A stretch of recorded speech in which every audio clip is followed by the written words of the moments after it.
کہ سڑکاں بنان واسطے تے جناب نوکریاں لین واسطے تے ساریاں چیزاں کرن واسطے اگر تسی عمران خان پیچھے گیا ہو تو پھر مجدد صاحب نے اس نو اے کیوں نہیں کیا کہ چل اپنی قوم نو نوکریاں دے دے، چل اپنی قوم نو جناب جہانگیر نو کہ چھڑ جو تو کردا رہ، جو تو آخدا رہ، جو تو جناب رنگ کر رہا کردا رہ، اے بس کو انہاں نوکر رکھ لے۔ مجدد صاحب نے فرمایا نہیں نہیں نہیں نہیں، قائد ذبیحہ تے پابندی آج تو بعد ہر مسلمان قائد ذبیحہ کرے گا۔ اور مجدد صاحب نے ہر چیز پلٹ کے رکھ دیتی۔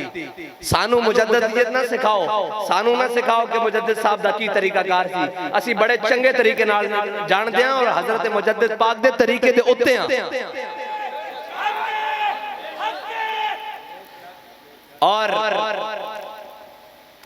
بیڑے پہ گئے اور بابا تسی سارے بھی اٹھ جاؤ نا، کلہ میں بھی رہ جاؤں، حق دی گل اسی طرح ہی ہوئے گی جو مرضی کر لو۔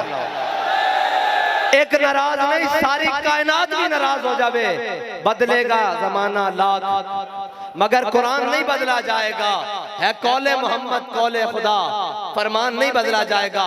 نہ سا کسے پیر دا کلمہ پڑھیا، نہ سا کسے مولوی دا کلمہ پڑھیا، نہ سا کسے سجدے دا کلمہ پڑھیا، نہ کھبے دا، اسا کلمہ حضور دا پڑھیا۔